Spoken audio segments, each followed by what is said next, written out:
Hello and welcome to the Screencast from the Junior Cycle Implementation Support Team.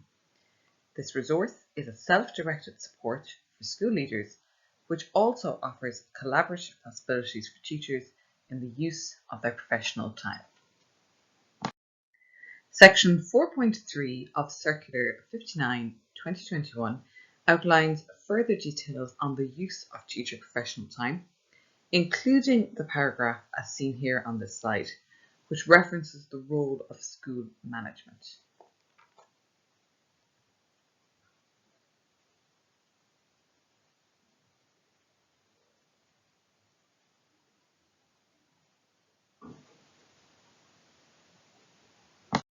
The Framework for Junior Cycle 2015 acknowledges that professional time is required by teachers to undertake a variety of professional collaborative activities, including collaboration with colleagues, for the benefit of teaching, learning, assessment and reporting.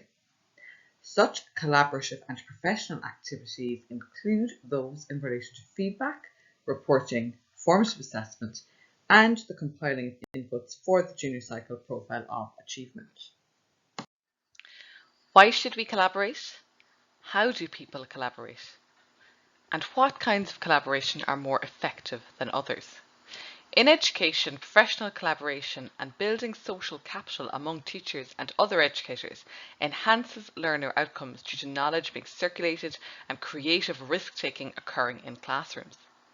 It also advances the implementation of change as ideas spread and last beyond a few individual brainwaves. Hence, professional collaboration boosts student achievement, increases teacher retention, and enhances the implementation of innovation and change. The big questions are no longer about whether teachers should collaborate. The big questions rather are about how and how well teachers and other educators collaborate.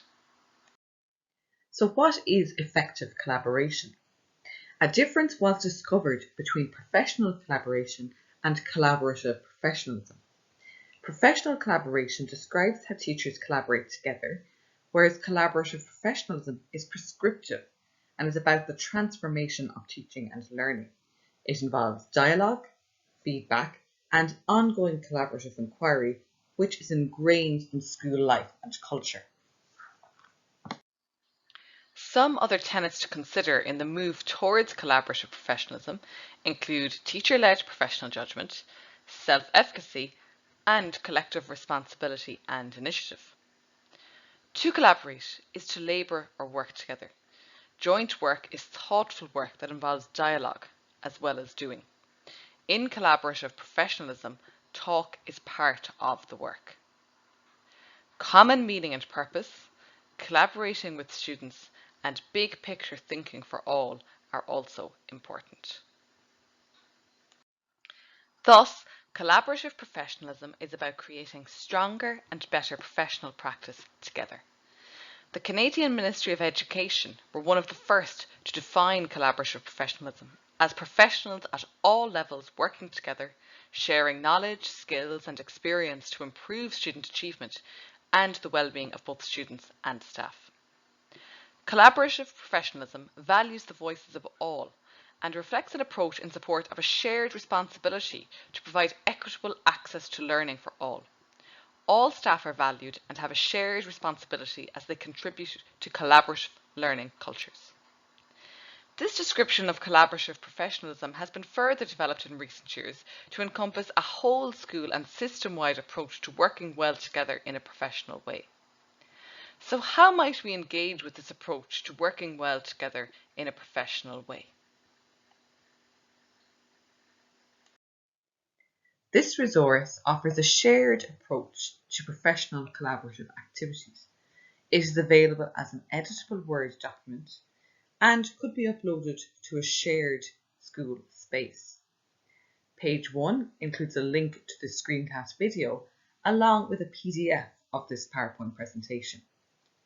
It also includes a section entitled Collaborative Meeting Details with the headings Date, Time, Location, Facilitator, Note Taker, Timekeeper, who is present, and any apologies where relevant. Page 2 of this collaborative template includes sections for collaborative agenda items for each meeting and any other identified collaborative considerations for the meeting. Collaborative action points can be outlined on page 3 and categorised by theme in line with the agenda items.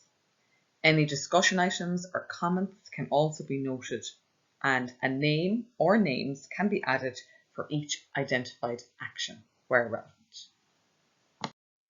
Any collaborative resources used and/or identified during the meeting can be recorded in the collaborative resources section, while the outcomes of the collaborative meeting can be noted in the second section on page 4 of this resource.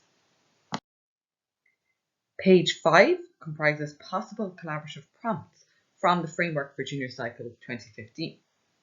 These may be used as collaborative cues for the meeting and/or for reflection on current departmental practice and identification of action points and future ideas for collaborative inquiry. Although these collaborative considerations are under the headings of formative feedback, assessment considerations, and classroom-based assessments, there is inevitable overlap between them.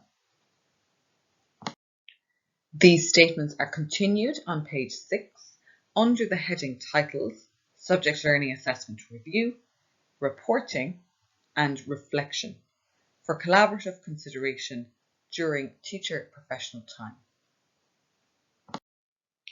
The final 2 pages of the resource offer space and suggestions for possible professional collaborative activities. Each heading is hyperlinked to a suggested support, and further collaborative ideas may be shared in the spaces below each heading. These proposed professional activities may lead to the identification of other relevant resources and further follow-up research. Thank you for listening, and please do not hesitate to contact us at info@jct.ie or follow us on Twitter.